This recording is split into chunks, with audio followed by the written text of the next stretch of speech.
नमस्कार, मैं Himanshi Pandey. SS local life में आप सभी का स्वागत है। चलिए नजर डालते हैं आज की कुछ खास और बड़ी खबरों पे। शुरुआत करते हैं आज की सबसे पहली खबर से। तीर्थंकर महावीर विश्वविद्यालय में टैबलेट और स्मार्टफोन वितरण कार्यक्रम आयोजित होना है। इसमें मुरादाबाद के 2000 मेधावी विद्यार्थियों को टैबलेट वितरण किए जाएंगे, जिसको लेकर जिलाधिकारी शैलेंद्र कुमार सिंह ने निरीक्षण किया। तीर्थंकर महावीर विश्वविद्यालय में टैबलेट और स्मार्टफोन वितरण कार्यक्रम आयोजित होना है। इसमें मुरादाबाद के 2000 मेधावी विद्यार्थियों को टैबलेट दिए जाएंगे। इसके साथ ही अभ्युदय योजना के 200 छात्र छात्राओं को भी टैबलेट दिए जाने हैं। 6 जनवरी को तीर्थंकर महावीर विश्वविद्यालय में टैबलेट एवं स्मार्टफोन वितरण कार्यक्रम की तैयारियों के संबंध में जिलाधिकारी शैलेंद्र कुमार सिंह और वरिष्ठ पुलिस अधीक्षक बबलू कुमार ने संयुक्त रूप से कार्यक्रम स्थल का स्थलीय निरीक्षण कर व्यवस्थाओं का जायजा लिया। इस अवसर पर उन्होंने सभी व्यवस्थाएं सुनिश्चित करने के निर्देश दिए। साथ ही कुलाधिपति सुरेश जैन, मुख्य विकास अधिकारी आनंद वर्धन, वाइस चेयरमैन मनीष जैन, नगर मजिस्ट्रेट एमपी सिंह, जिला विद्यालय निरीक्षक सहित अन्य अधिकारी और टीएमयू प्रशासन उपस्थित रहा। जिलाधिकारी शैलेंद्र कुमार सिंह की अध्यक्षता में तहसील कांठ में संपूर्ण समाधान दिवस का आयोजन संपन्न हुआ। इस दौरान डीएम ने संबंधित अधिकारियों को जरूरी दिशा निर्देश दिए। जिलाधिकारी शैलेंद्र कुमार सिंह की अध्यक्षता में तहसील कांठ में संपूर्ण समाधान दिवस का आयोजन संपन्न हुआ, जिसमें जिलाधिकारी ने संपूर्ण समाधान दिवसों में आने वाली जन शिकायतों का समयबद्ध व गुणवत्तापूर्ण निस्तारण सुनिश्चित करने के अधिकारियों को निर्देश दिए। जिलाधिकारी ने स्पष्ट रूप से जोर देकर कहा कि समस्त अधिकारियों की जिम्मेदारी होगी कि वो अपने से संबंधित प्रार्थना पत्रों को उसी दिन प्राप्त करने के बाद ही तहसील कार्यालय छोड़ें। इसके साथ ही आवेदन पत्रों की प्राप्ति की पूरी व्यवस्था संबंधित तहसीलदार की देखरेख में की जाएगी तथा संपूर्ण समाधान दिवस आयोजन के बाद उसी दिन सभी प्रार्थना पत्रों का कंप्यूटर पर अंकन कराना भी संबंधित तहसीलदार व उप जिलाधिकारी द्वारा सुनिश्चित कराया जाएगा। तहसील कांठ में आयोजित संपूर्ण समाधान दिवस में विभिन्न विभागों से संबंधित 80 शिकायतें प्राप्त हुई, जिनमें से विभिन्न विभागों की 7 शिकायतों को मौके पर ही निस्तारण कर लिया गया। शेष अन्य शिकायतें संबंधित विभागीय अधिकारियों को निश्चित समय सीमा अंतर्गत निस्तारण करने के निर्देश के साथ संदर्भित की गई। जिलाधिकारी ने संपूर्ण समाधान दिवस में राजस्व विभाग से संबंधित सर्वाधिक शिकायतें प्राप्त हुई, जिस पर उप जिलाधिकारी को शिकायतों के निस्तारण हेतु निर्देशित किया गया। जिलाधिकारी ने कहा कि भूमि संबंधी विवादों और राजस्व विभाग से संबंधित अन्य प्रकरणों को गंभीरता से लेकर प्राथमिकता के आधार पर जन शिकायतों का निस्तारण करना सुनिश्चित करे। संपूर्ण समाधान दिवस में वरिष्ठ पुलिस अधीक्षक श्री बबलू कुमार, मुख्य विकास अधिकारी आनंद वर्धन, उप जिलाधिकारी जगमोहन गुप्ता, तहसीलदार विभाग श्रीवास्तव, परियोजना निदेशक, पुलिस क्षेत्राधिकारी, खंड विकास अधिकारी सहित अन्य जनपद स्तरीय अधिकारीगण उपस्थित थे। तीर्थंकर महावीर यूनिवर्सिटी के कॉलेज ऑफ एग्रीकल्चर साइंस की ओर से नानकबाड़ी गांव में एक चौपाल चर्चा का आयोजन किया गया। तीर्थंकर महावीर यूनिवर्सिटी के कॉलेज ऑफ एग्रीकल्चर साइंसेज की ओर से नानकबाड़ी गांव में आयोजित चौपाल चर्चा के फर्स्ट डे कॉलेज के कृषि वैज्ञानिकों और शिक्षाविदों ने नेचुरल फार्मिंग के तहत रसायन मुक्त प्राकृतिक तरीकों से खेती करने के तमाम टिप्स दिए। दरअसल टीएमयू की ओर से 4 गांव नानकबाड़ी, गिन्नौर, मनोहरपुर और औरंगाबाद गोद लिए हुए हैं। यूनिवर्सिटी का एग्रीकल्चर कॉलेज हमेशा इस मुहिम में बढ़ चढ़ कर भाग लेता है। कृषि कॉलेज इन गांवों में समय समय पर न केवल काश्तकारों को कृषि का सघन प्रशिक्षण देता है, बल्कि बीमार मिट्टी को सेहतमंद करने, मल्टी क्रॉपिंग, कीट प्रबंधन और पीएम के ड्रीम प्रोजेक्ट 2022 तक धरती पुत्रों की आय दोगुनी करने के साथ साथ पर्यावरण की दृष्टि से वृक्षारोपण के अलावा साक्षरता केंद्र और राज्यों की नीतियों के प्रति जागरूक भी करता है। वहीं चौपाल चर्चा में छात्र कल्याण निदेशक प्रोफेसर एमपी सिंह, वरिष्ठ कृषि वैज्ञानिक professor Balraj Singh, doctor Ashutosh Awasthi, Shri Devendra Pal Singh, doctor Anil Kumar Chaudhary आदि के साथ साथ नानकबाड़ी के प्रधान और बड़ी संख्या में काश्तकारों ने शिरकत की। सीएम योगी आदित्यनाथ नए साल में राज्य को नई सौगात दे रहे हैं। इसी क्रम में पश्चिमी यूपी के 7 जिलों में इलेक्ट्रॉनिक बसों का संचालन की तैयारी शुरू कर दी गई है। सीएम योगी आदित्यनाथ नए साल में राज्य को कई सौगात दे रहे हैं। इसी क्रम में पश्चिमी यूपी के 7 जिलों में भी इलेक्ट्रिक बसें चलाने की तैयारी शुरू हो गई है। शहर में स्मार्ट इलेक्ट्रिक बसों को संचालित करने के लिए मैनाठेर स्थित इलेक्ट्रॉनिक चार्जिंग बस डिपो का निर्माण लगभग पूरा है। अब चार्जिंग डिपो समेत हर 5 किलोमीटर पर शहर में भी चार्जिंग पॉइंट लगाए जाने पर जोर है। एक बार चार्जिंग होने के बाद स्मार्ट बस लगभग 100 किलोमीटर चलेगी, लेकिन शहर में दौड़ते वक्त बैटरी खत्म होने की संभावनाएं भी रहेंगी। इसके लिए शहर में चार्जिंग पॉइंट लगेंगे। लाकड़ी फाजिलपुर में बनाए गए सिटी बस डिपो में बसों को चार्ज करने, मरम्मत करने, सफाई करने आदि की व्यवस्था को देखा जाएगा। लखनऊ से 8 इलेक्ट्रिक बस सोमवार को मुरादाबाद पहुंच जाएंगी। बसों के संचालन के लिए 3 मार्ग प्रस्तावित किए गए हैं, जिनमें एक रूट पर बसें टीएमयू के आगे से चलकर मुरादाबाद शहर में आएंगी और रामपुर दोराहे तक जाएंगी। दूसरे रूट पर कांट रोड के भटावली से चलकर शहर में आएंगी और हनुमान मूर्ति तक जाएंगी। तीसरे रूट की बसें दलपतपुर से चलकर काशीपुर दोराहे तक चलेंगी। भटवाली टीएमयू से शहर के विभिन्न स्थानों के लिए सिटी बसें चलाई जानी हैं। इलेक्ट्रिसिटी बस पूरी तरीके से एसी है। इसका किराया भी निर्धारित किया गया है। इसमें सफर करने के लिए 3 किलोमीटर तक 10 रुपए, 6 किलोमीटर तक 15, 10 किलोमीटर तक 20 और 14 किलोमीटर तक 25 रुपए, 19 किलोमीटर तक 30, 24 किलोमीटर तक 35 और 30 किलोमीटर तक 40 रुपए किराया देना होगा। मंडलायुक्त ने बताया कि बसों का संचालन करने को लेकर तैयारियां पूरी कर ली गई हैं। सोमवार को बसें मुरादाबाद पहुंच जाएंगी और मंगलवार को झंडी दिखा दी जाएगी। इन बसों की समय सारणी सोमवार को तय की जाएगी। मुरादाबाद डिपो है। क्या बना हुआ है ये इलेक्ट्रिक बस डिपो बना है। क्या होगा यहाँ पे? यहाँ से बसों का संचालन होगा, इलेक्ट्रिक बसों का संचालन होगा। क्या फायदा मिलेगा मुरादाबाद की जनता को? फायदा ये मिलेगा सर, सबसे बड़ी चीज ध्वनि प्रदूषण, जो गाड़ियों से ध्वनि प्रदूषण होगा, इसमें नहीं है ध्वनि प्रदूषण। धुआं प्रदूषण वो भी ये गाड़ी में नहीं है। साइलेंट गाड़ी है एकदम, और मतलब प्रदूषण से हर तरह से बचाव है। और दूसरी बात यह है कि ये गाड़ी एकदम सेपरेट गाड़ी है। अच्छा, आने वाले दिनों में मानते हो फायदा होगा जनता को? बहुत फायदा है। इलेक्ट्रिक बस होने के कारण इनसे प्रदूषण नहीं के बराबर रहेगा। प्रत्येक बस में 3 सीटें लगी हैं। बस एक बार में 3 यात्री लेकर चलेगी। लोगों को बसों का लंबा इंतजार न करना पड़े, इसको ध्यान में रखते हुए स्टॉपेज और समय सारणी बनाई जाएगी। ये बसें आरामदायक होने के साथ ही सुरक्षा की दृष्टि से भी तैयार की गई हैं। इनमें चढ़ने के लिए पायदान नीचे बनाए गए हैं ताकि बच्चे, महिला और बुजुर्ग आसानी से चढ़ सकें। विधानसभा 26 ठाकुरद्वारे में भाजपा पिछड़ा वर्ग मोर्चा सम्मेलन का आयोजन किया गया। इस दौरान काफी संख्या में कार्यकर्ता मौजूद रहे। विधानसभा 26 ठाकुरद्वारा में भाजपा पिछड़ा वर्ग मोर्चा सम्मेलन का आयोजन किया गया, जिसके चलते भाजपा युवा नेता गौरव चौहान के नेतृत्व में नगर के एसडीएच इंटर कॉलेज के मैदान में हजारों की संख्या में भाजपा कार्यकर्ताओं ने रैली निकालकर नगर के विभिन्न मार्गों से होकर कृष्णा डिग्री कॉलेज स्थित मैदान में पहुंचकर भाजपा पिछड़ा वर्ग मोर्चा सम्मेलन में शामिल हुए। इस दौरान भाजपा के वरिष्ठ पदाधिकारियों ने गौरव चौहान को शॉल ओढ़ाकर सम्मानित किया। साथ ही प्रत्याशी गौरव चौहान ने भाजपा की जन कल्याणकारी योजनाओं के बारे में विस्तार से जानकारी दी। उन्होंने कहा कि 2022 के चुनाव में भाजपा सरकार की जन कल्याणकारी योजनाओं के चलते भाजपा की सरकार के दोबारा आने की बात कही। साथ ही उन्होंने कहा कि पिछड़े वर्गों के लिए किसी भी पार्टी में और भी काम नहीं किया गया, लेकिन भाजपा सरकार ने सभी के लिए समानता के साथ पिछड़े वर्गों के लिए विशेष योगदान किया। इस दौरान मुख्य अतिथि भाजपा प्रदेश उपाध्यक्ष जावेद देवेंद्र सिंह, विशिष्ट अतिथि धन्यवाद आर्य पूर्व मंत्री उत्तराखंड सरकार को शॉल उड़ाकर सम्मानित किया गया। इस दौरान भाजपा ओबीसी मोर्चा के जिला अध्यक्ष आनंदी प्रसाद प्रजापति, कृष्णा डिग्री कॉलेज के डायरेक्टर लकी चौहान, ओबीसी मोर्चा अनुपेंद्र चौधरी, वार्ड 37 से जिला पंचायत सदस्य महंत सुंदरगिरी महाराज, छोटू बाबा, पूर्व जिला पंचायत अध्यक्ष मिथिलेश रानी, भुवनेश गहलोत आदि लोग मौजूद रहे। प्रदेश में विधानसभा चुनाव नजदीक आते ही राजनीतिक पार्टियों में हलचल तेज हो जाती है। सभी पार्टियां अपने संगठन को मजबूत करने और कार्यकर्ताओं में मतभेद दूर करने में लगे हुए हैं। जी हां, इसी के चलते कांग्रेस द्वारा कांग्रेस कार्यकर्ता और मिलन समारोह का आयोजन किया गया।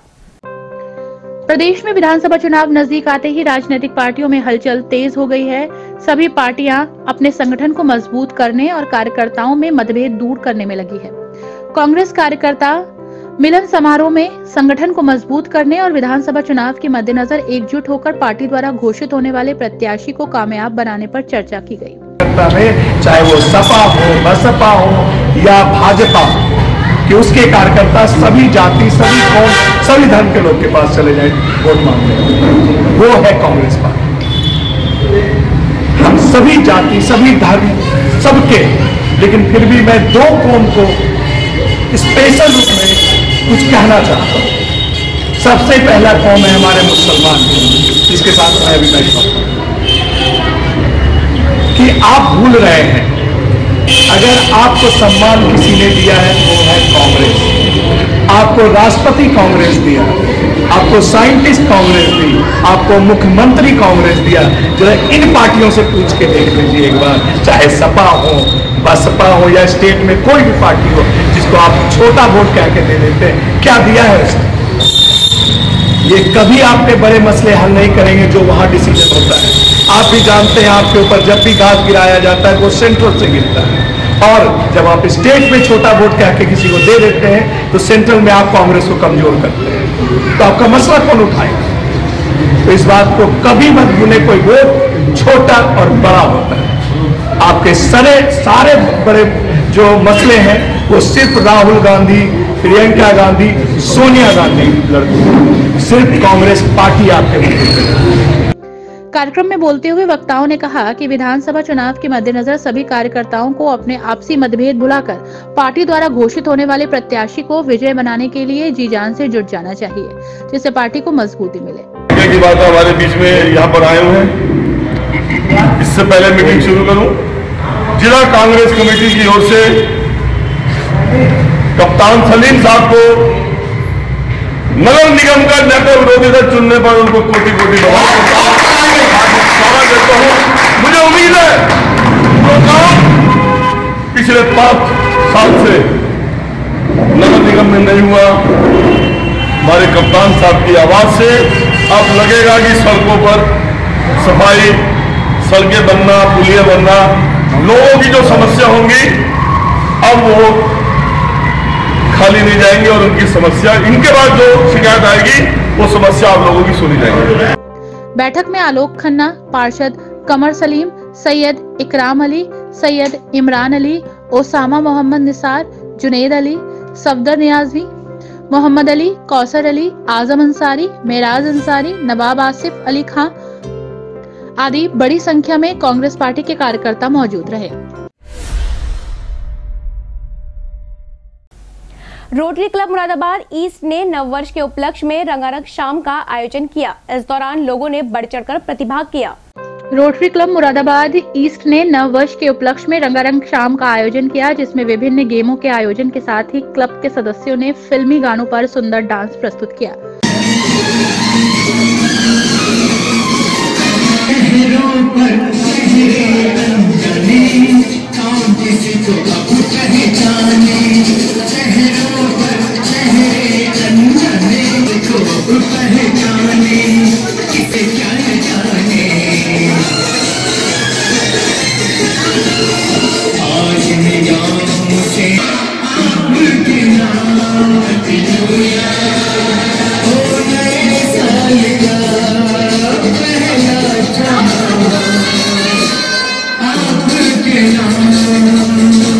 रामगंगा विहार स्थित एक रेस्टोरेंट में आयोजित एक कार्यक्रम का शुभारंभ सांस्कृतिक कार्यक्रमों के साथ हुआ। विभिन्न खेलों की श्रृंखला में अंताक्षरी, जिसमें क्लब के सदस्यों ने बढ़ चढ़कर हिस्सा लिया। क्लब के सदस्यों द्वारा मनोरंजन, कपिल डांस और ग्रुप डांस पेश किए गए। इसके अलावा lucky draw, punctuality, housie, surprise game का भी आयोजन हुआ। यही एक ऐसा क्लब है जिसमें गैलेक्सी ऑफ 5 डिस्ट्रिक्ट गवर्नर्स है। I think so, if I am not wrong, this is the only club who had 3 past district governors. So past district governor B.S. Mathur sir, Lalit Mohan sir और Rakesh sir नहीं आए यहाँ पर।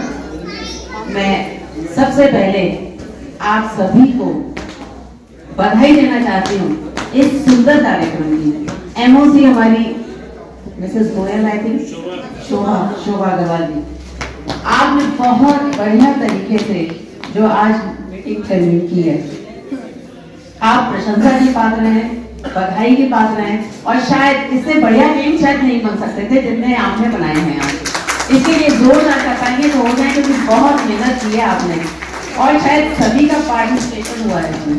आपने कोशिश की है सभी लोग पार्टिसिपेट करें, और मैं यहाँ देख रही थी no age bar is there was a no age bar, everyone was participating with very enthusiastically, I should say.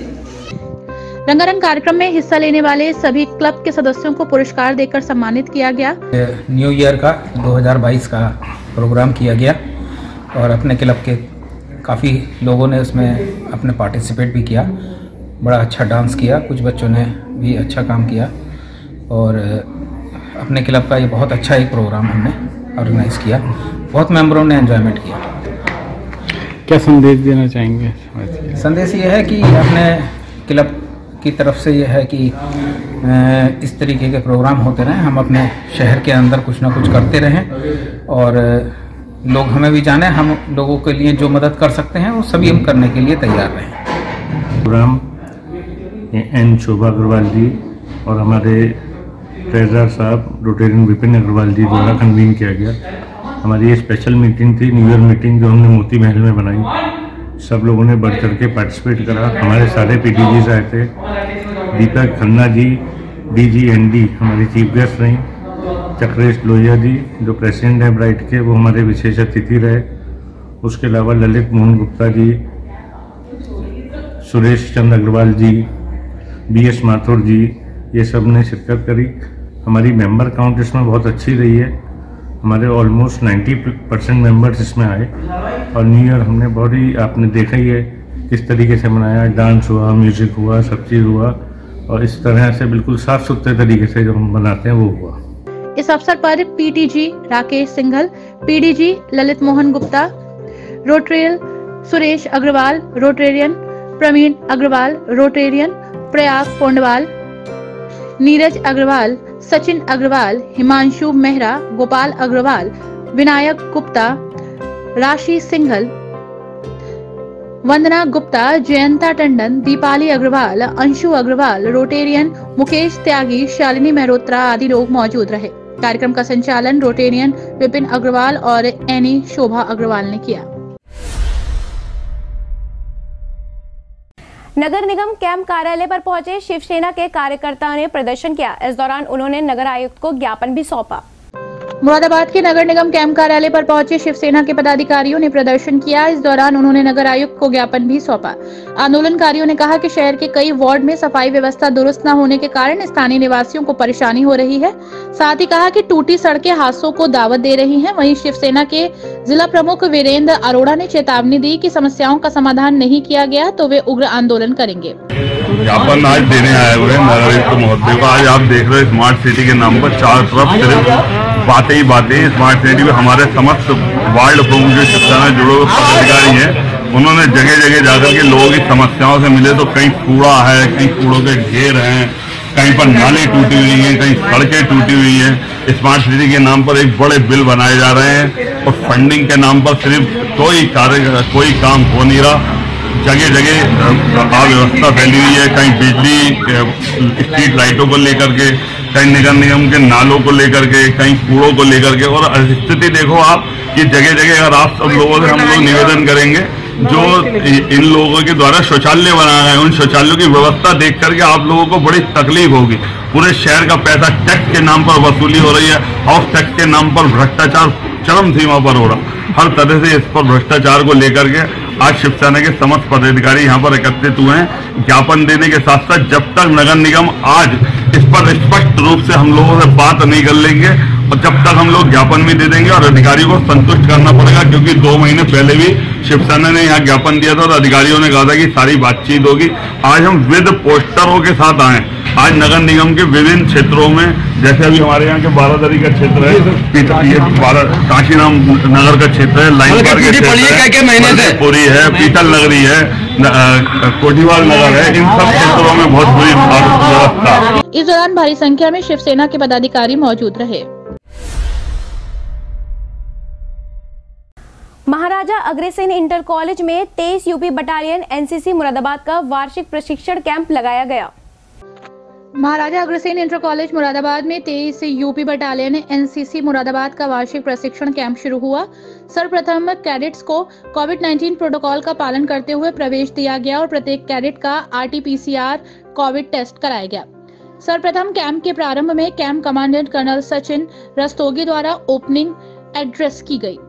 इस मौके पर मेजर राजीव ढल ने कहा कि ये कैंप 5 दिवसीय है। इसमें कैडेट्स को फायरिंग का प्रशिक्षण भी कराया जाएगा, साथ ही हथियारों को खोलना जोड़ना सिखाया जाएगा। वहीं कैडेट्स को सामाजिक सेवाओं के बारे में जानकारी दी जाएगी। इस मौके पर colonel Sachin Rastogi, colonel NP Singh, major Sukhbir Singh, major Rajiv Dhal, lieutenant प्रवेश कुमार, सूबेदार मेजर जगवंत सिंह आदि मौजूद रहे। हिंदी साहित्य फाउंडेशन के तत्वाधान में वरिष्ठ साहित्यकार डॉक्टर विस्तार जैमिनी के काव्य संग्रह में मैं पदप का लोकार्पण किया गया। हिंदी साहित्य फाउंडेशन के तत्वाधान में वरिष्ठ साहित्यकार डॉक्टर विस्तार जैमिनी के काव्य संग्रह में पदप का लोकार्पण किया गया। कार्यक्रम का शुभारंभ मुख्य अतिथियों और वरिष्ठ अतिथियों के साथ साथ साहित्यकारों ने भारत माता के समक्ष दीप प्रज्वलित कर किया गया। मिड टाउन क्लब में आयोजित समारोह में मुख्य अतिथि मंडल आयोग अंजनी कुमार सिंह ने कहा कि हिंदी हमारी माँ है और माँ का एक ही दिन नहीं होता। हम सभी की जिम्मेदारी है कि हिंदी साहित्य समर्थन के लिए अनवरत प्रयास करें, चाहे तो हृदय में बसाकर और बचाकर रखें।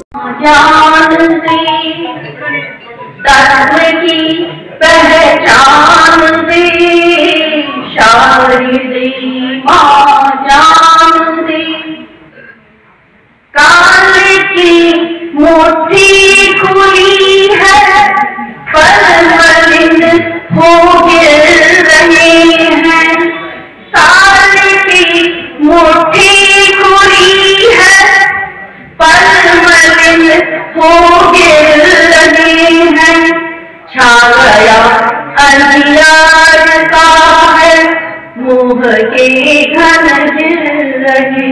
इस अवसर पर भारतीय इतिहास अनुसंधान परिषद के सदस्य सचिव प्रोफेसर के रत्नम को भारतीय साहित्य के पुनर्लेखन के लिए इतिहास गौरव सम्मान से सम्मानित किया गया। इस दौरान परम गुरुदेव शानदार संगीतकार Adarsh Bhatnagar, doctor DN Sharma, doctor Maheshwar Tiwari, Jagannath Chawla, doctor Pradeep Sharma, doctor Monika Gupta, doctor Rakesh Kumar, doctor Mohammad Javed, Mayank Sharma और डॉक्टर मनोज रस्तोगी को शॉल उड़ाकर स्मृति चिन्ह देकर सम्मानित किया गया। ये चांदी जो बिखरी सिख पर, ये चांदी जो बिखरी सिख पर, इससे हमने जाना मन के तहखाने में तेरे अनुभव भरा खजाना। ये चांदी जो बिखरी सिख पर, इससे हमने जाना मन के तहखाने में तेरे अनुभव भरा खजाना।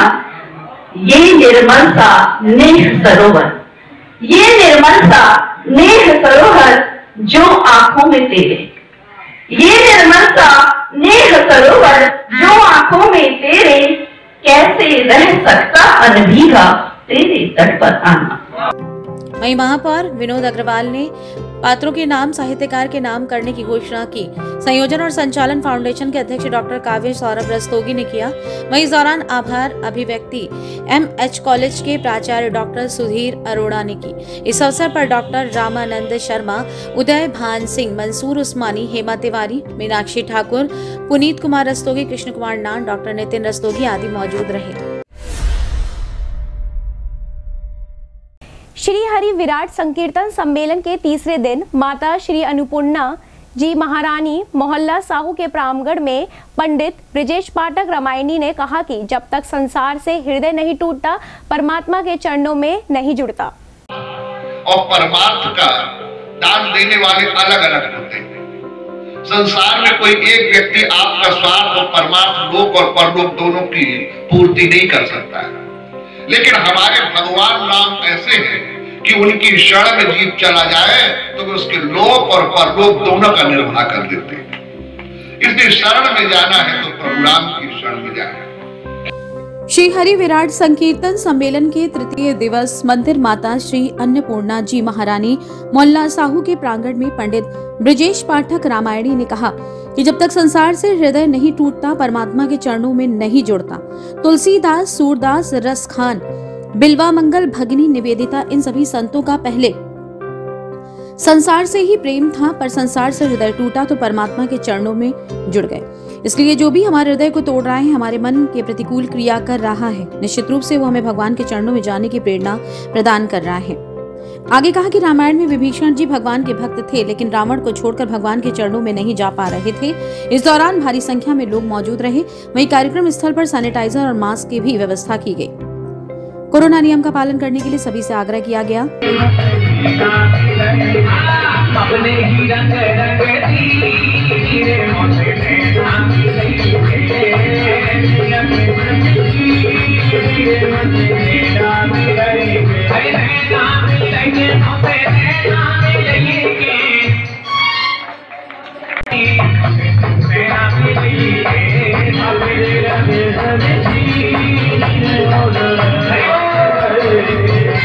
उपस्थित सदस्यों के नाम प्रमुख रूप से सुनील कुमार गोयल, महावीर प्रसाद अग्रवाल, विजय कुमार अग्रवाल, चक्रेश लोहिया, संजय गोयल, पुनीत टंडन, अरुण कपूर, संजय मल्होत्रा, अनुराग अग्रवाल, भोलानाथ खन्ना, पंकज मल्होत्रा, अश्विनी रस्तोगी, अखिलेश रस्तोगी आदि उपस्थित रहे।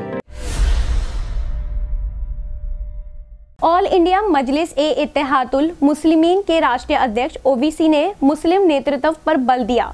साथ ही इस दौरान उन्होंने क्या कुछ कहा, जरा आप भी सुनिए। ऑल इंडिया मजलिस ए इत्तेहादुल मुस्लिमीन के शोषित वंचित संवाद सम्मेलन में बोलते हुए सांसद असद उद्दीन ओवैसी ने कहा कि मुसलमानों को सभी पार्टियों ने ठगा है। किसी ने भी मुसलमान की भलाई और तरक्की के लिए कोई काम नहीं किया है, चाहे भाजपा हो, कांग्रेस हो और समाजवादी पार्टी। सभी ने मुसलमानों से सिर्फ वोट हासिल किया है और उनके विकास और उन्नति के लिए कोई काम नहीं किया।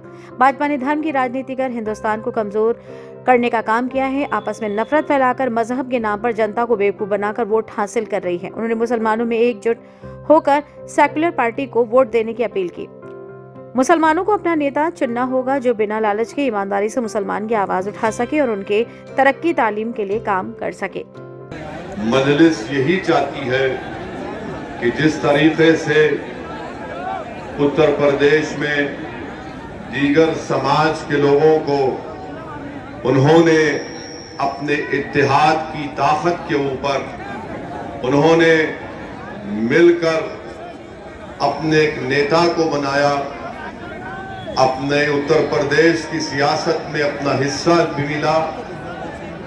आज मजलिस आपसे अपील करने कुंदरकी में आई है कि अगर आप मुत्तहिद रहेंगे और अपने वोट की अहमियत को समझेंगे तो यकीनन उत्तर प्रदेश की सियासत में एक नया इनकलाब लिखा जा सकता है।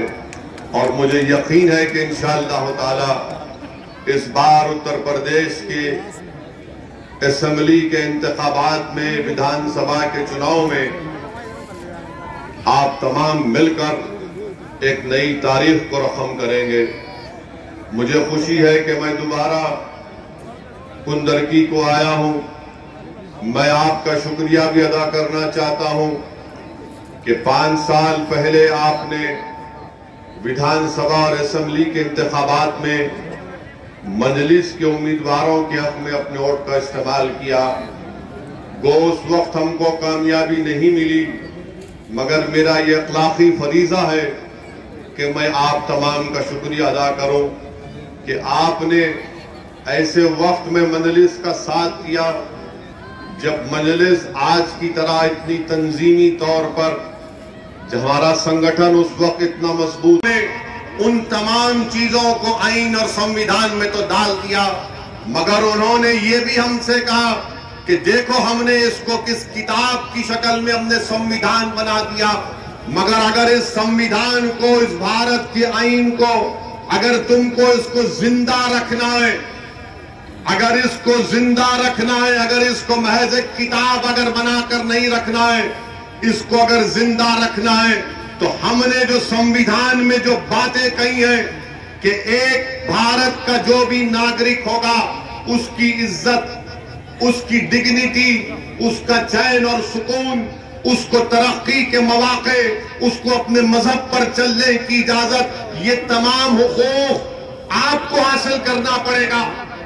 किताब में, संविधान में लिख दिया गया, मगर याद रखो उसको हासिल वही लोग करेंगे जो लड़ेंगे, जुस्तजू करेंगे, जिद्दोजहद करेंगे, इसार और कुर्बानी के मजाहरे पेश करेंगे। मगर अगर याद रखो वो कौम या वो लोग अगर ये बैठ कर कहेंगे कि सिर्फ भारत के संविधान में लिख दिया गया है, तो याद रखो कोई तुम्हारे पास आकर तुम्हारे सामने झुककर तुमको हाथ जोड़कर नहीं कहेगा ये लो तुम्हारी इज्जत इसको रख लो, ये लो तुम्हारे मजहब की हिफाजत रख लो, ये लो तुम्हारी मस्जिद की आबाद रखने की तजवीज रख लो, याद रखो, भारत के संविधान में जब इन चीजों को लिख कर दे दिया गया तो भारत के बसने वाले गरीबों को उठकर इन हुकूक को जब हासिल करेंगे तभी जाकर उन मुजाहिदीन आजादी के ख्वाब को पूरा कर पाएंगे। मैं सलाम करता हूं बाबा साहिब अम्बेडकर को, मगर अम्बेडकर ने क्या कहा, मैंने वोट डालने का हक तो तुमको दे दिया, मगर अम्बेडकर ने यह भी कहा कि मेरा ख्वाब यह है कि तुम वोट को इस्तेमाल करो मगर अपनी क़यादत को बनाओ, अपने मजलूम कौमों को मुत्तहिद करो, इंसाफ की लड़ाई लो। ये काम मजलिस इत्तेहादुल मुस्लिमीन कर रही है। मेरे अजीज दोस्तों और बुजुर्गों, इन्हीं ख्वाबों को हमको पूरा करना है। मैं ये चाहता हूं कि मैं भारत का एक शहरी हूं, मैं मुसलमान हूं, मेरा मकसद एक ही है कि मुझे डिग्निटी मिले, मुझे इज्जत मिले, मुझे कोई खौफ ना हो अपनी जान का, मुझे कोई खौफ ना हो हमारी बेटियों का, मुझे कोई खौफ ना हो कि कल मेरे बेटे को किसी झूठे मुकदमे में डालकर जेल भिजा दिया जाए। मुझे ये उम्मीद हो कि मेरे बच्चों के लिए स्कूल मिलेगा, मुझे ये उम्मीद है, मुझे यकीन है कि चांद पर जाकर उसकी मट्टी उठाकर मैं तुमको ला कर दूंगा। मैं तुमसे ये भी नहीं कह रहा हूं कि समंदर की तह में जाकर मैं मोती तुम्हारे लिए चुन कर लाऊंगा। मैं तुमसे यही कह रहा हूं कि अगर तुम मेरी बात को समझ जाओगे तो भारत में हमको इज्जत भी मिलेगी, हमारा मुकाम भी मिलेगा। जनसभा में प्रदेश अध्यक्ष हाजी शौकत अली, प्रदेश प्रभारी माजिद हुसैन अंसारी, वारिश पठान, पवन राव अंबेडकर, सरदार DS बिंद्रा, एहतेशाम मंसूरी, हाफिज वारिस पाशा, सादिद सैफी, महानगर अध्यक्ष वकीर रशीद, अशरफ अब्बासी, आलमगीर, वारिस पठान, जकी रायनी, डॉक्टर छुट्टन खान समेत हजारों की संख्या में लोग मौजूद रहे। अब नई सुविधाओं के साथ जनता के बीच जनपद के Ujala Cygnus bright star hospital में unique cardiology centre of excellence high end cath lab का शुभारंभ हुआ। अब शहर की जनता की सुविधा के लिए मुरादाबाद दिल्ली रोड स्थित Ujala Cygnus bright star hospital में unique cardiology centre of excellence high end cath lab का शुभारंभ हो गया है। इसमें मरीजों की एंजियोग्राफी मुफ्त में की जाएगी और एंजियोप्लास्टी सहित बाईपास सर्जरी के लिए फीस देनी होगी। पूरा है, हमारे पास पूरा ह्यूमन रिसोर्स है, इंफ्रास्ट्रक्चर है, पैरामेडिकल सपोर्ट है, बायोमेडिकल इंजीनियर्स का एक पूरा सपोर्ट स्टाफ है। तो हमारा मेन जो यहाँ पे ट्रीटमेंट डिलीवरी सर्विसेज जो हमारी रहेंगी, हार्ट से संबंधित जो भी बीमारियाँ हैं जिनका मेडिकल मैनेजमेंट किया जाता है और जिनका सर्जरी द्वारा ट्रीटमेंट प्लान किया जाता है। वहीं हॉस्पिटल प्रशासन का कहना है कि बड़े शहरों की तर्ज पर अब मुरादाबाद में भी बेहतर स्वास्थ्य सेवा देने के साथ साथ चिकित्सा के क्षेत्र में मुरादाबाद बढ़ेगा। अब मरीजों को बाहर जाने की जरूरत नहीं पड़ेगी और न ही ज्यादा पैसे खर्च करने की जरूरत पड़ेगी। थाना मजोला क्षेत्र में उस वक्त हड़कंप मच गया जब एक ट्रक ड्राइवर का संदिग्ध परिस्थितियों में शव पड़ा मिला। वहीं सूचना पाकर मौके पर पहुंची पुलिस ने शव को अपने कब्जे में लेकर पोस्टमार्टम के लिए भेज दिया है। मुरादाबाद के थाना मझोला क्षेत्र में उस समय हड़कंप मच गया जब एक ट्रक ड्राइवर का संदिग्ध परिस्थिति में शव पड़ा मिला। बताया जा रहा है कि स्थानीय लोगों ने चौकी टीपी अंतर्गत RTO ऑफिस के पास एक ट्रक ड्राइवर का शव पड़ा देखा, जिसकी सूचना पुलिस को दी गई। सूचना पाकर पुलिस मौके पर पहुंच गई और शव को कब्जे में लेकर पोस्टमार्टम के लिए भेज दिया।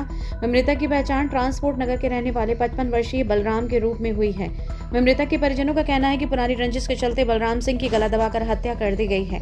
मझोला है और चौकी RTO ऑफिस है, वहाँ पर पुरानी रंजिश लगभग 1-1.5 साल की पुरानी रंजिश के कारण उनकी मतलब जो हमलावर थे उन्होंने डेथ कर दी। कैसे मारा है उन्हें? अब ये तो पोस्टमार्टम रिपोर्ट के बाद पता चलेगा किस तरीके से मारा, बट देखा जा रहा है कि उनके गले पर नाखूनों के निशान हैं। क्या नाम है इनका मृतक का? जी क्या नाम है इनका मृतक का? बलराम सिंह। आपके कौन थे? ये चाचा जी हैं। चाचा जी। आपको कैसे पता लगा? लगभग इनकी मृत्यु से पहले 10-15 मिनट पहले मेरे पिताश्री पर कॉल पहुंचा और बताया कि कुछ लोग आपसे मिलने आए हैं जिनसे उनकी पुरानी रंजिश थी, और उन्होंने मौके का फ़ायदा उठाते हुए बोले ट्रांसपोर्ट पर कोई नहीं है, उन्होंने उनके साथ मतलब मारापीटी की और गला दबाकर उनकी हत्या कर दी। 4 लोग थे। अब तो पुलिस कार्रवाई में क्या किया जा रहा है आपको? पुलिस हमें सपोर्ट कर रही है, बट अभी देखिए अभी एक ही दिन हुआ है, आगे देखते हैं क्या होता है। पोस्टमार्टम रिपोर्ट के बाद पता चलेगा सारा कुछ। पुलिस में किसी को हिरासत में लिया है? हाँ, हिरासत में लिया है। मुलजिम के मेरे भाई को मुलजिम के। फिलहाल पुलिस मामले की जांच में जुटी है। थाना मुजल्ला क्षेत्र में उस वक्त हड़कंप मच गया जब नवविवाहिता की संदिग्ध परिस्थितियों में मौत हो गई। वहीं सूचना पाकर मौके पर पहुंची पुलिस ने शव को अपने कब्जे में लिया और साथ ही मामले की जांच पड़ताल में जुट गई। मुरादाबाद के थाना मझोला क्षेत्र में उस समय हड़कंप मच गया जब एक नवविवाहिता की संदिग्ध परिस्थिति में मौत हो गई। बताया जा रहा है कि मृतका की शादी 18 माह पहले जनपद चौकी मंडी समिति के अंतर्गत प्रकाश नगर के रहने वाले मोनू से हुई थी, जिसकी संदिग्ध परिस्थिति में मौत हो गई। सूचना पाकर पुलिस मौके पर पहुंच गई और शव को कब्जे में लेकर पोस्टमार्टम के लिए भेज दिया। वहीं मृतका के परिजनों का आरोप है कि उनकी बेटी से ससुराल पक्ष के लोग दहेज की मांग करते थे और आए दिन प्रताड़ित भी करते थे, जिसके चलते उनकी बेटी ससुराल पक्ष के लोगों ने हत्या कर दी। लड़की का नाम नेहा है, ये मेरी साली की लड़की है। अच्छा। तो मेरे को इन्होंने दिल्ली फ़ोन करा, मेरी वाइफ से कल भी इसने बात करी थी कि मेरे को टॉर्चर कर रहे हैं इस तरीके से, कभी कुछ मांग रहे हैं कभी कुछ मांग रहे हैं। तो उसके बाद हम वहाँ से दिल्ली से चले तो ये लोग FIR कराने थाने गए हुए थे। हम सीधे डायरेक्ट वहाँ पहुँच गए लड़के के घर पे। वहाँ जाके देखा है तो लड़की खाली नीचे लेटी हुई थी और ये लोग कह रहे हैं कि इन्होंने फांसी लगाई है। ऐसा कुछ नहीं हुआ है, लड़की पहले से ज़मीन पर पड़ी हुई थी और इन्होंने काफी उसे टॉर्चर कर रखा था। इन लोगों सब मिलकर कितने साल पहले शादी हुई थी? शादी को 18 महीना में चल रहा है। शादी किससे हुई थी? क्या नाम? शादी मोनू से हुई थी, मोनू कश्यप से। कहाँ के निवासी हैं? ये प्रताप नगर है, प्रकाश नगर पड़ता है, क्योंकि मैं दिल्ली से आया था, मेरे को इतना वो नहीं। आपका क्या कहना है, मतलब क्या है कि मारा है या फिर? मेरे को ये लग रहा है इन्होंने करके मारा गया है। तो आप क्या चाहते हैं, आपको क्या कार्रवाई करना है? हमें चाहते हैं कि लड़की को इंसाफ मिले। हमारा फिलहाल पुलिस मामले की जांच में जुट गई है।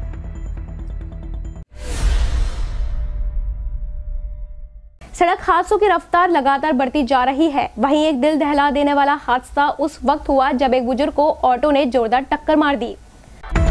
सड़क हादसों की रफ्तार लगातार बढ़ती जा रही है। वहीं एक दिल दहलाने वाला मामला सामने आया जब सिविल लाइन थाना क्षेत्र के हरथना निवासी मोहम्मद रमजानी किसी काम से सिविल लाइन क्षेत्र में आए हुए थे। तभी सिविल लाइन क्षेत्र स्थित मुरादाबाद क्लब के पास एक तेज रफ्तार ऑटो ने उनको जोरदार टक्कर मार दी। टक्कर लगने से 60 वर्षीय बुजुर्ग मोहम्मद रमजानी गंभीर रूप से घायल हो गए।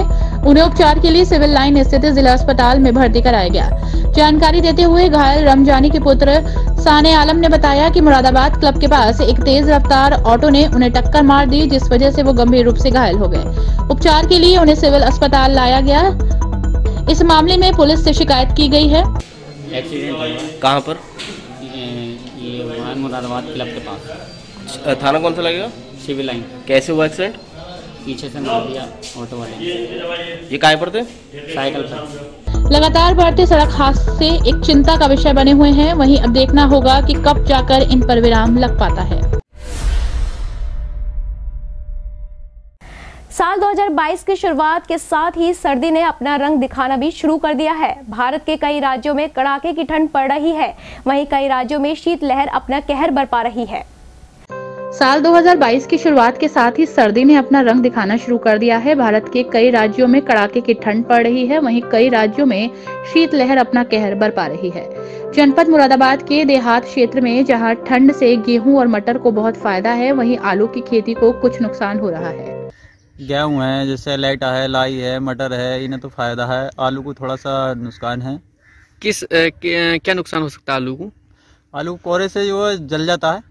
अच्छा, और गेहूं को और मटर को फायदा है? इन चीज़ों को फायदा है। क्या जैसे कोहरा ज़्यादा पड़ गया तो आदमियों को वाहन चलाने में और घर से निकलने में दिक्कत या परेशानी महसूस हो रही है? हाँ। तो इन्हें तो परेशानी हो रही है? हाँ, इन्हें तो दिक्कत आएगी, क्योंकि कोहरे में जो स्पीड पे नहीं चला सकते, स्लो चलाओगे गाड़ी, एक्सीडेंट का भी खतरा हो सकता है। तो क्या क्या सावधानी बरतनी चाहिए? धीरे चलानी चाहिए। शीतलहर का प्रकोप चरम सीमा पर है। सरकार ने केवल परिषदीय विद्यालयों में शीतकालीन अवकाश घोषित किया है। अन्य विद्यालय खुले रहे हैं, जिससे बच्चों को कांपते ठिठुरते हुए विद्यालय जाना पड़ रहा है। सरकार की नीति को लेकर अभिभावकों में आक्रोश है। वहीं शीतलहर का प्रकोप चरम सीमा पर चल रहा है। सोमवार को दोपहर तक घना कोहरा छाया रहा और तेज हवाएं चलती रही। दोपहर के समय धूप तो खिली, लेकिन गलन बरकरार रही। पूरे दिन शीतलहर से लोग कांपते रहे। दिन ढलने से पहले ही घना कोहरा फिर से घिर गया और पारा तेजी से गिरने लगा। जनपद में आबकारी विभाग की टीम को उस वक्त बड़ी सफलता हाथ लगी जब टीम ने छापेमारी अभियान चलाकर भारी मात्रा में लहर नष्ट किया, साथ ही कच्ची शराब को भी बरामद किया। जनपद में आबकारी विभाग की टीम को उस वक्त बड़ी सफलता हाथ लगी जब टीम ने छापेमारी अभियान चलाकर भारी मात्रा में लहर नष्ट कर दिया, साथ ही कच्ची शराब भी बरामद की। पूरे मामले का खुलासा करते हुए आबकारी इंस्पेक्टर अखिलेश ने बताया कि वरिष्ठ पुलिस अधीक्षक के निर्देशन में जनपद में लगातार अवैध शराब पकड़ने के लिए अभियान चलाया जा रहा है। इसी के चलते थाना सिविल लाइन क्षेत्र की चौकी फकीरपुरा के अंतर्गत आने वाली भातू कॉलोनी में छापेमारी अभियान चलाया गया। छापेमारी के दौरान टीम ने 200 किलो लहन सहित 6 लीटर कच्ची शराब बरामद की है। ये अभियान आबकारी आयुक्त उत्तर प्रदेश के आदेश के अनुक्रम में यहाँ आदर्श नगर भातू कॉलोनी थाना सिविल लाइन्स के अंतर्गत जिला मुरादाबाद के जिलाधिकारी एवं एसएसपी महोदय के निर्देशन में प्रतिदिन यहाँ लगभग 3 महीने हो गए। 3 महीने से हम लगातार यहाँ दबिश कर रहे हैं। दबी दौरान रोज़ थोड़ी बहुत तो लहन मिल ही जाती है, शराब भी मिल जाती और मौके पर लहन और भट्टियाँ नष्ट कर दी जाती है। लगभग बहुत सीमित मात्रा में अब लोग हो गए हैं और हम लोगों के अभियान का बहुत ज़्यादा प्रभाव पड़ा है इस कॉलोनी में। अब बच्चे कुछ लोग हैं जो थोड़ी बहुत बना रहे हैं, लेकिन ये भी जल्दी बंद कर देंगे और हम पूरी तरह से समाप्त कर देंगे। आपका अगला टारगेट क्या है कि इस महीने के अंत तक? पूरे हम लोग का पूर्ण प्रयास है और सरकार का भी आदेश है, शासन का भी मंशा है कि भातू कॉलोनी लगभग काफ़ी दिनों से ये अवैध शराब में संलिप्त रही है और इस अवैध शराब बनाने वालों को और बनाने वाले सामग्री और अड्डों को पूरी तरह से हम लोग नष्ट कर दें। सर माना जाए तो जनवरी के अंत तक ये सब समाप्त हो जाएगा? ये हम पूरी तरह से कह भी नहीं सकते हैं, ये भी हो सकता है कि इसी हफ्ते में ख़त्म कर दें, लेकिन हम लोग का प्रयास ये लगातार निरंतर जारी रहेगा जब तक मतलब पूरी तरह से इसको हम अवैध शराब बनाने वालों को ध्वस्त कर दें। आज क्या कार्रवाई की गई? आज हम लोग 2.5 घंटे लगभग दबिश किए हैं और इन दौरान 200 केजी के आसपास लहन मिली जो मौके पर ही नष्ट कर दिया गया है और कच्ची शराब भी मिली। कच्ची शराब भी 6 लीटर मिली जो अन्य झाड़ियों में छिपाए रखे थे, झाड़ियों से बरामद हुई और 10-12 भट्टियाँ मौके पर नष्ट की। वहीं उन्होंने बताया कि जनवरी के आखिरी हफ्ते तक वे पूरे नशे के कारोबार को खत्म कर देंगे। फिलहाल टीम मामले की अग्रिम कार्रवाई में जुटी। आज के लिए बस इतना ही और आप देखते रहिए एसएस लोकल लाइव। आप हमारी इन सभी खबरों को सोशल मीडिया के माध्यम से भी देख सकते हैं। धन्यवाद। Welcome to Hotel Moti Mahal Restaurant, TDI City near Gold Gym Main Road, Ram Ganga विहार, मुरादाबाद। दिल्ली, मुंबई, चेन्नई, बेंगलुरु, लखनऊ जैसे बड़े महानगरों की तर्ज पर 5 स्टार रेस्टोरेंट की सुविधाएं अब आपके शहर मुरादाबाद में भी उपलब्ध। जी हां, अब आपके शहर मुरादाबाद के राम गंगा विहार TDI सिटी मेन रोड पर मोती महल रेस्टोरेंट का शुभारंभ हो चुका है, जहां पर आपकी सुविधा के अनुसार आपको मिलेगा डीलक्स सुविधाओं वाला luxury restaurant. Marriage party, engagement, birthday party, celebration, ring ceremony, नामकरण आदि के लिए आपकी सुविधा अनुसार तमाम सुविधाओं से लेस मोती महल रेस्टोरेंट, जहां आपको मिलेगा खूबसूरत lawn, beautiful garden, flower garden, courtyard, open garden, air conditioner hall and meeting.